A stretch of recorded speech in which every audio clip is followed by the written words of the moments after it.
Hi, magandang umaga po, madaling araw, to be exact, 4:00 ng madaling araw. Magandang araw po sa inyong lahat.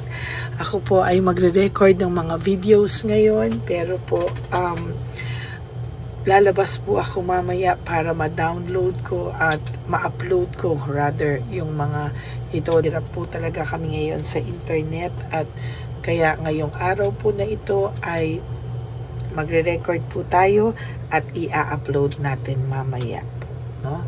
So, ano po kaya ang makikita natin? Parang gusto ko po kayong bigyan ng situational reading, situation 1, 2, 3, para po makita kung ano po ang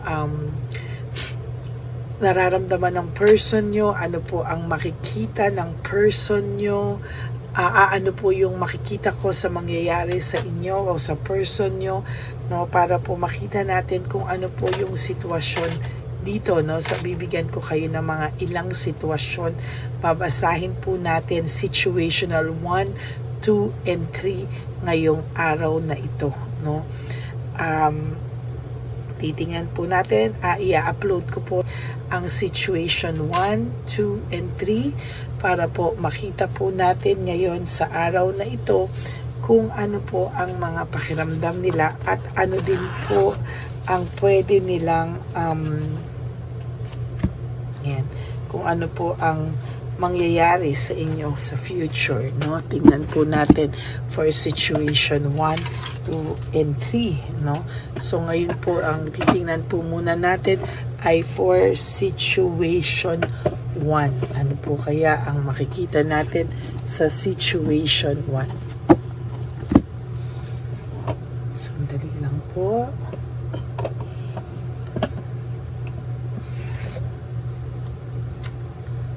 Okay, tingnan po natin ang situation 1. Pili po tayo ng sabay-sabay ko po itong i-upload, no? Kasi situation 1, 2, and 3. Tingnan po natin, parang may nasama dito na hindi niya kagrupo. Huwag niyo pong i-skip to, ha? Kasi dito po tayo kukuha ng connection sa inyo.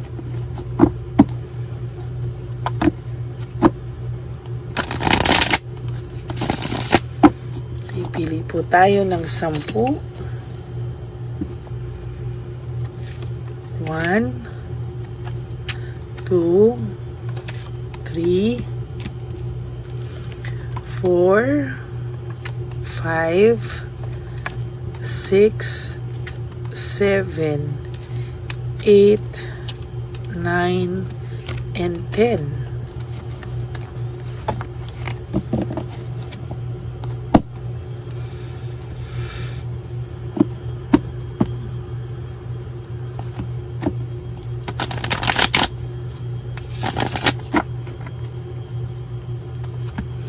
Kailangan po mapanood yung situation 1, 2, and 3 para kayo po ay makapamili kung anong situation po kayo dyan.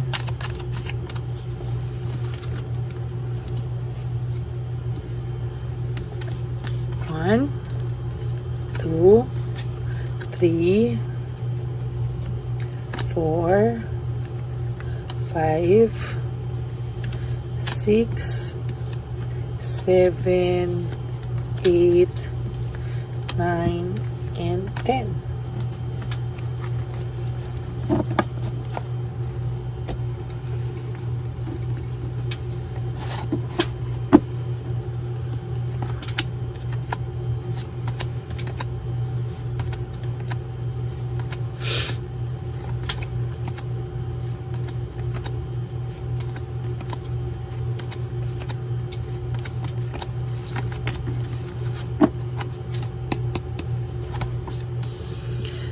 Ang persons or situation number 1, ang person nyo po ay naging exhausted, no? Very over fatigue, exhausted siya nung kayo po ay nagkahiwalay. Maybe itong person na po na to ay hindi niya po inakala, no? Hindi niya po inakala na mangyayari sa inyo itong mga sitwasyon na ito, or siya mismo hindi niya po inakala na magagawa niya sa iyo ito. No, sa totoo lang, ang person na ito po ay somehow ay may resentment and regret, no? Nakita niya po yung mga sakripisyo mo sa kanya, or nung nawala kayo, doon niya po na-realize yung mga sakripisyo mo, yung mga ginawa mo po sa kanya, and somehow parang naramdaman niya po yung iyong pagmamahal at na hindi niya po binigyang pansin o halaga, no? Hindi niya po binigyan ng halaga yung inyong yung kanyang pagmamahal sa iyo. Somehow ay hindi niya po binigyang ng matinding halaga, value, para po niyang binaliwala daw, no? Ngayon niya po, kung kailan ka po nawala sa kanya, dun niya lang po naiisip yung iyong halaga, no?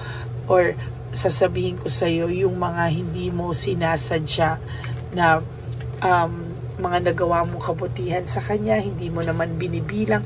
Dito niya po ngayon na-realize kung kailan nawala ka na sa kanya. The reason why hindi po siya makalapit sa iyo, there is this ultimate clarity and logical thinking. Parang siya po ay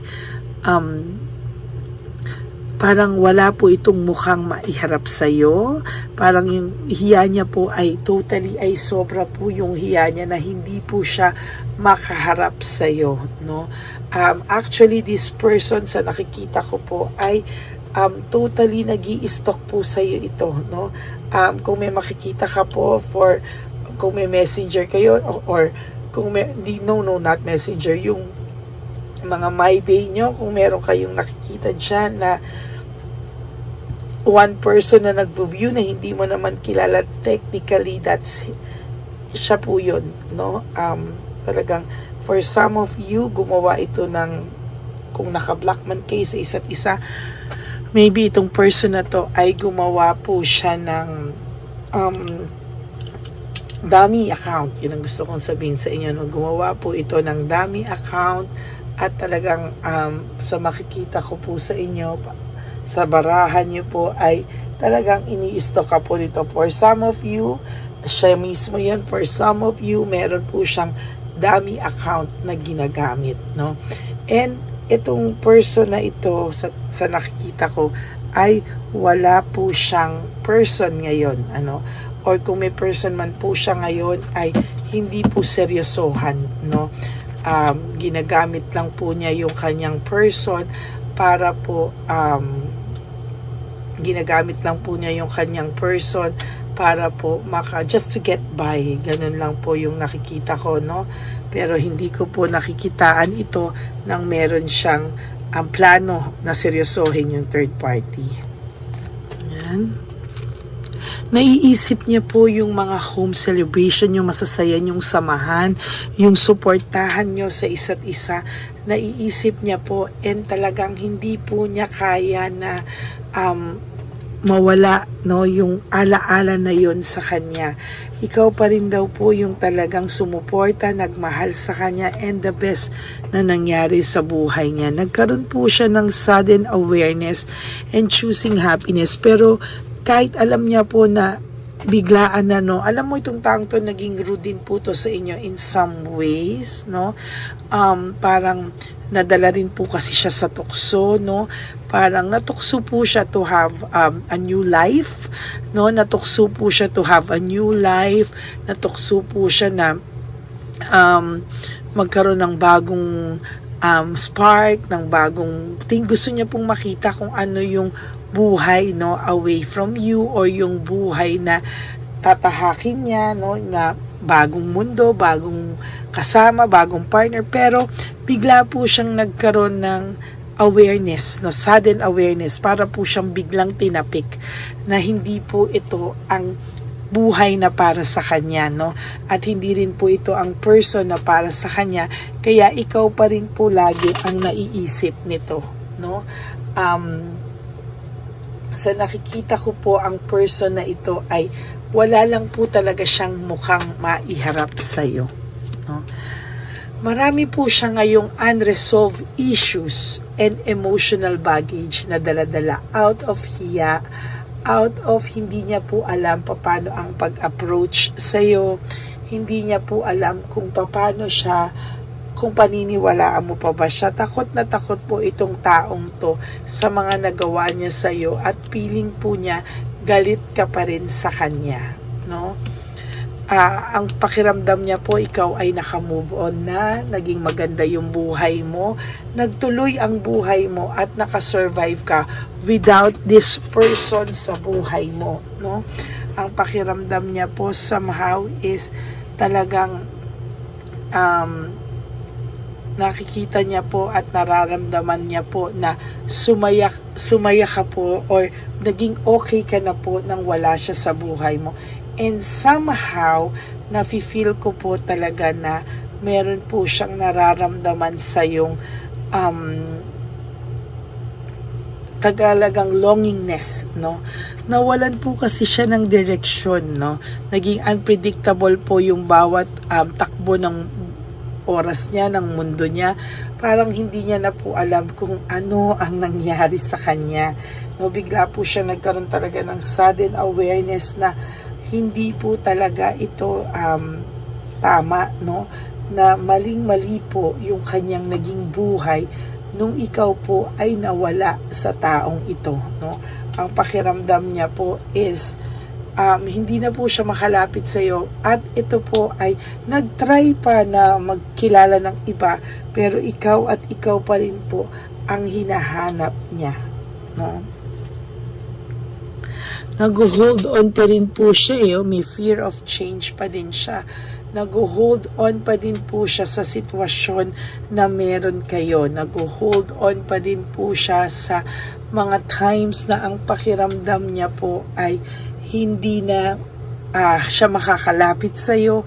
Natatakot po siya, hindi niya po alam paano niya ipapaliwanag ang mga bagay-bagay. Dahil alam niya po, tatanungin mo siya at alam niya po na hindi ka titigil hanggang hindi mo malaman lahat ng katotohanan, no? At ayan, there's lack of resources, unstable. Alam niyo po, parang nung umalis po siya sa iyo, napunta po siya sa iba, parang lalo po siyang nagkahirap-hirap sa buhay niya, no? Ang saya na po ng buhay na meron kayong dalawa, tinanggap mo na nga kung ano po ang lahat ng meron siya, ng pinahal mo siya ng buong buo, ang pagkatao niya, pero still nagawa niya pa rin po sa iyo ito, no?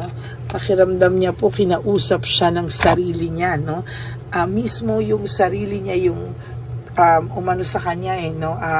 Lumapit sa kanya, yung sarili niya yon, and mostly nahirapan siya sa kanyang freedom na kinuha, yung freedom na nag-self-acceptance siya. Akala niya po, wow, this is all new to me. Ang ganda ng simula niya, no? Ang ganda na parang feeling niya hindi ka na niya kailangan. Feeling niya hindi ka na niya gusto, hindi ka na niya mahal. Pero ano po yung nangyari sa kanya? Talagang bumagsak po siya, no? Bumagsak po siya and totally hindi niya na po alam kung ano po ang gagawin niya, no? Hindi na rin po siya makaharap sa iyo sa kadahilanan. Hindi niya rin po alam kung anong ipapaliwanag niya.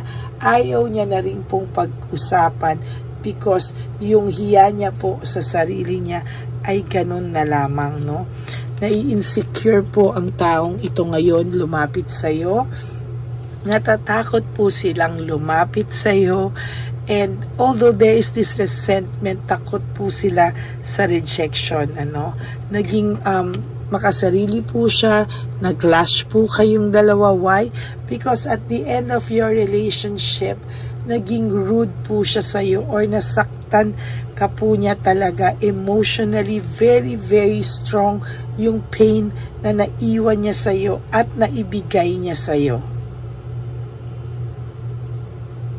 Masyado na pong masakit yung nabigay niya sa iyo, kaya hindi niya din po alam paano siya lalapit. Siya po ang gumawa ng sarili niyang ikakatrap and self-victimization. Siya po ang nagbiktima sa sarili niya at siya din po yung nanakit sa sarili niya. And totally, siya din po talaga lahat yan, ano? napakasakit po nangyari sa kanya, pero iyaan po, there is always tension, no, and broken communication ng mga last part ng inyong relationship. Parang hindi mo na to makausap ng maayos, hindi mo na rin siya kilala, parang hindi na siya yung lalaking minahal mo, at hindi na siya yung lalaki na minahal mo, hindi na siya yung lalaking nagpasaya sa'yo at sinuportahan mo at nagmahal sa'yo. Parang isa na siyang monster, no, na hindi mo kilala at hindi mo inakalang magagawa niya sa'yo, no. There is fear and confusion, takot po talaga at gulong-gulo ang taong ito ngayon. Hindi niya alam, urong-sulong siya, hindi niya alam kung siya ay pupunta sa'yo, kung siya ay hindi niya alam kung paano kanya i-approach, no. Hirap na hirap po ang taong ito ngayon. There is difficulties, no, panay doubts, difficulties, and lack of satisfaction. Wala po siyang satisfaction na nararamdaman sa sarili niya. Lahat panay difficulties, panay doubts, panay pagdududa kung tama ba yung gagawin kong to o hindi. Kaya hindi po ito makagawa ng action. Somehow, I feel the sadness, depression, and negativity. Siya po ang gumawa niyan sa sarili niya. Yung sadness, negativity, siya po ang gumawa niyan sa sarili niya. And now, parang pakiramdam niya may cold heart ka na sa kanya at galit ka talaga sa kanya, no. Ang pakiramdam niya po talaga as of this very moment ay wala po siyang manhid siya, hindi niya po alam kung ano ang nararamdaman mo, and somehow hindi niya rin po alam kung lumapit ba siya sa iyo, may maaayos ba, mapapatawad mo pa ba siya. Dito po lumalabas na he lost a good woman or man, no? Na siya daw ay nakasayang siya ng isang mabuting babae o isang mabuting lalaki, no? Yan po, o isang mabuting tao na lang, no? Kung ano man ang inyong yun po ang kanyang nararamdaman sa ngayon, no? That's it for your first reading of the day for situation 1. Ano ang iniisip ng person mo ngayon? Anong nangyari? Anong iniisip niya? Anong update sa person mo, or ano ang kanyang current feelings and situation 1. So yan po ang ating reading of the day. I hope na naka-resonate kayo for those of you na pinili itong situation 1, ano. For those of you who would like to have a private reading with me, you can message me po at Ladyly Elena, that's Ladyly Elena. Nasa dulo po yan ng ating video. Diyan nyo lang po ako mako-contact. That's my only official and legit FB account. Ayan. And huwag po kayo mag-alala, ako po ay sasagot at legit po yan, ano, kung Ladyly Elena, ha. And for those of you who would like to give me a super thanks for this video, I would really love and be grateful for that. Lalo na po tayo ay nag-iipon na for our One Love a Day, for our street elderly. Ayan. So maraming salamat po sa inyong lahat. At ang lagi ko pong sinasabi at pakiusap sa inyo, please, no skipping of ads po. Tulong nyo na po yan sa ating channel, para po mas marami pa po tayong matulungan at maipon, ano, sana mas marami tayong mabigyan, no? Sana po. Yan, maraming salamat po sa inyong lahat, and I always want to give it back to our less fortunate brothers and sisters, lolos and lolas sa daan. Ayan, no? Maraming salamat po sa inyong lahat. So I hope na mabasa nyo po at mapanood nyo po lahat ito from situation 1 down to kung ilang situation ang mabigay natin. So maraming salamat po. And sa aking ever loyal and solid Lady Elena friends, family and subscribers, I love you all from the bottom of my heart. Mahal na mahal ko po kayong lahat, at lagi lang po akong nandito para magbigay sa inyo ng reading of the day. Maraming salamat po. And ang lagi ko pong bilin sa inyo is that life is too short. Don't make it shorter by stressing yourself from all the pains and heartaches na binigay sa inyo ng kahapon.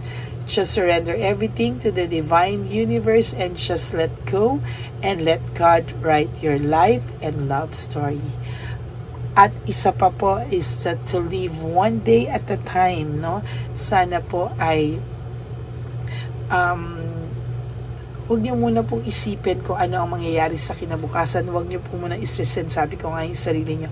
Just live for today and do 3 things today that will make you happy. Okay? Maraming salamat po. Babalik po ako for situation 2. God bless you all and I love you all. Tandaan niyo po yan. God bless you all and I love you all. See you on situation 2 on our next video. Bye!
Bigay ni Papa Jesus. Para sa'yo. Ito pa no. Oy, Pera. wala na, that's it? Ito po pera. Ito pa pera, oh. Bigay ni Papa Jesus. Kain mo yan, ha? Jesus yan. Wala ka ng pera dyan, ha? Okay lang kami. Para sa iyo yan, para sa iyo. Yan ang isip niyo. Pagkain mo yan, ha? Saan ka pa? Bye-bye. Yung pagkain mo kunin. Bakit? Lagay mo lang po dito. Pwede po. Taga po, may bibigay lang po kami sa'yo. Bigay po ni Papa Jesus. Yan, para po sa'yo yan. Ingat po.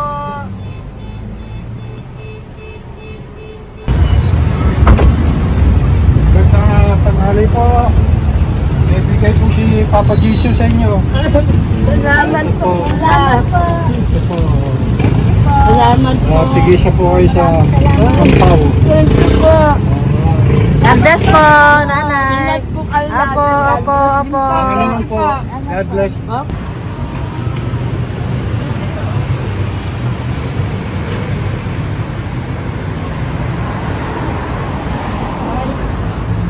Bigay po ni Papa Jesus sa inyo.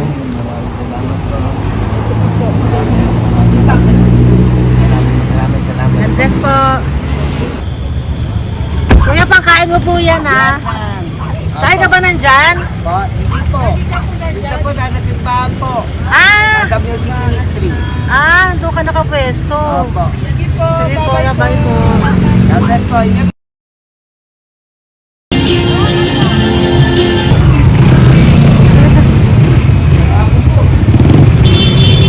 Pabigay po ni Papa Jesus.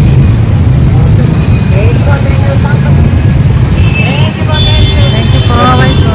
Meron pa eh. Yo, bigay po ni Papa Jesus. Ramon pa. Yun.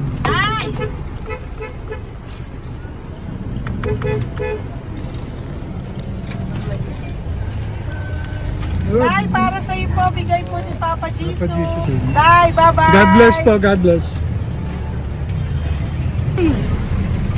Para sa iyo po, bigay po ni Papa Jesus. Ayan po, bigay po yan sa ni Papa Jesus. Thank you po. Amen.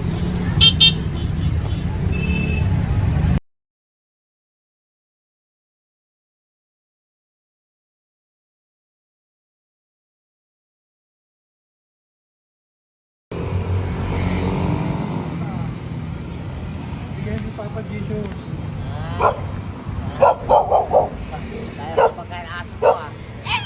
Madami mong aso, kuya. Alaga mo lahat yan? O, nagkait. Kuya, size yan. Nasaan yung iba? Kalagala. Ay, talaga? Salamat po. Kalagala ko. Paano pagkain yan, kuya? Saan mo kinukuha? Sa tambay ko. Lahat. Ang dami. Ang dami niya pong aso. Oh, ang daming aso ni kuya. Sais. May nagbibigay sa inyong pagkain. Nagagalakal ako. Okay po. Kaya mo kuya, pag nadaan ako, bibigyan kita ng dog food dito, ha? Oo. Dito ka lang ba lagi? Oo, dito ako natutulog. Okay po, sige. Okay po. Marami din akong aso sa bahay, eh. Salamat po. Okay po. Isa. Kuya, pangkain mo yan, kuya.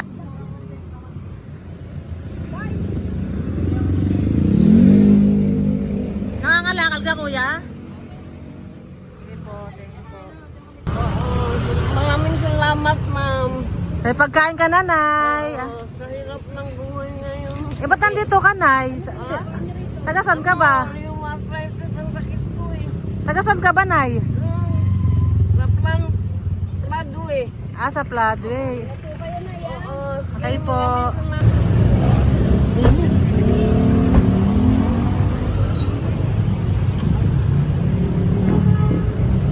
Nay!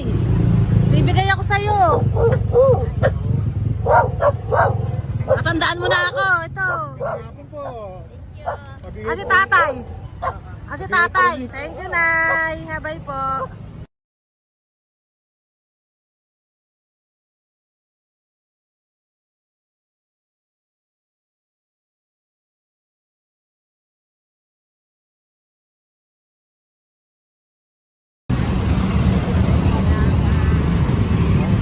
God bless, Nay. Thank you po. Pabigay po. Ay, bigay po ni Papa Jesus. Salamat po. Bigay po ni Papa Salamat po, Jesus. ate. Ito po po. Salamat po. Bigay po ni Papa Jesus. Ito pa po. Salamat po, tay. Salamat po, tita. Bye-bye po. Maraming po salamat. Kayo, ate. Opo, ingat po kayo. Taga saan po kayo? Taga Tayabas, Quezon po kami. Mga aita po kami sa Quezon, mga katutubo. Sige, ingat po. God bless.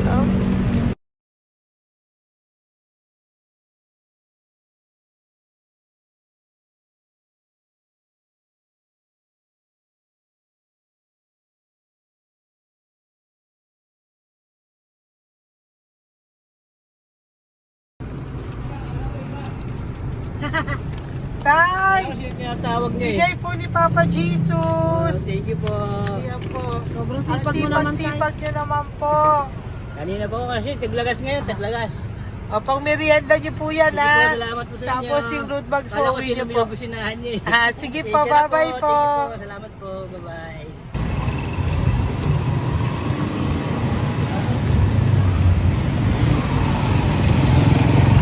Brother! Basta, mabigay ni Papa Jesus sa'yo. Ang kaya mo yan, ba't hindi ka makatayo? Na ano ka? Ah, okay. Sige, bye-bye. Hello po! Tama. Para sa inyo po, bigay ni Papa Jesus. Thank you very much. Sige po, bye-bye po. God bless you. Tay! Magandang hapon po. Bigay po ni Papa Jesus. Ito pa po, Tay. Para sa inyo po. Bye-bye po.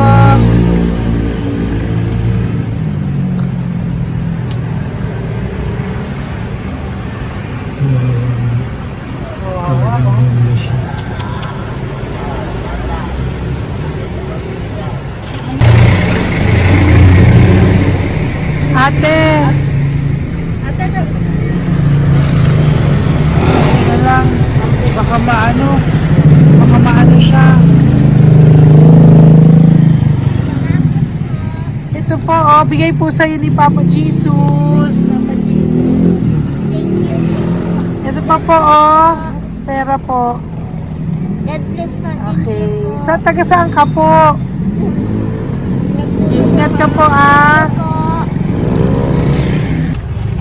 Hello po, magandang hapon po. Ano po? Bigay po sa'yo ni Papa Jesus. Thank you, madam. Tsaka ito pa po, para po sa'yo. Salamat. Thank you po, ingat po. Thank you, ma'am. Sige po. Salamat. Akala ko, ma'am, bibili. Ay, hindi po, para sa'yo po yan. Bye-bye Thank you, po. ma'am.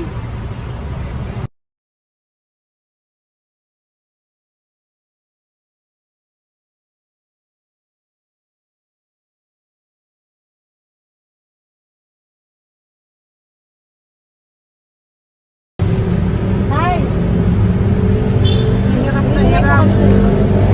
bibigay po ako ng gusto. Hirap na hirap Dito siya. po tayo, dito sa kabila. Ano mo siya, lies pa yan. Kawawa naman. Tay, magandang araw po. Oh Lord. Bigay po ni Papa Jesus. Ay, ito po, ano yung pandagdag po. Pagdagdag po, bigay po ni Papa Jesus. Thank you po. Thank you po. Kawawa naman. Diyos ko, hindi na siya makaano po. Ano? Dapat may tatawin niya lahat. Ano kami yun, nangyayari po lang. Siyempre, ang bigat niyan.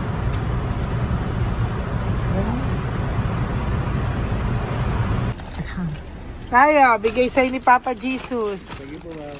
Ay, yung palinis po, ma'am. Hindi na po, okay na Thank you po. po. Ito po. Thank you ma'am. po. Thank you, sir.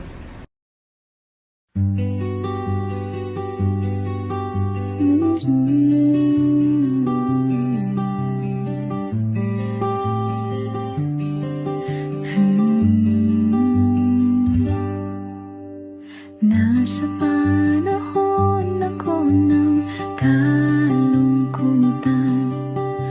panahon na hindi ko alam ang gagawin. Nalilito, naguguluhan, nagtatanong sa sarili, ano nga ba ang gagawin ko? Nang biglang nag-browse ako sa YouTube at biglang lumabas ang channel mo, ang mensahe na noon ay nilabas mo. Angkop sa nadarama ko. Unang beses lang dumaan ang channel mo sa browser ko. Hindi ako nagdalawang isip na hanapin ang Facebook account mo at mag-message sa'yo.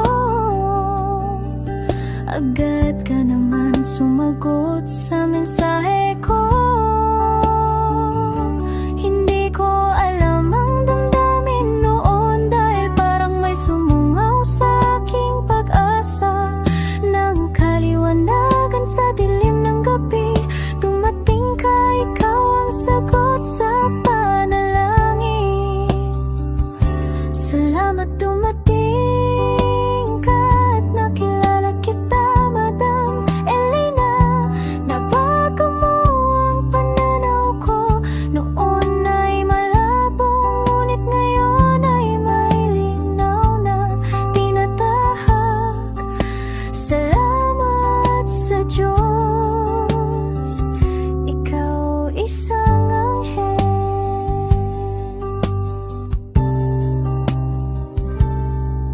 na inihulog sa lupa upang kami ay tulungan na magkaroon ng linaw sa buhay. Pinadaan sa'yo ang mensahe na nais iparating ng ating lumikha. Salamat sa buhay mo at sa pagdating sa buhay ko.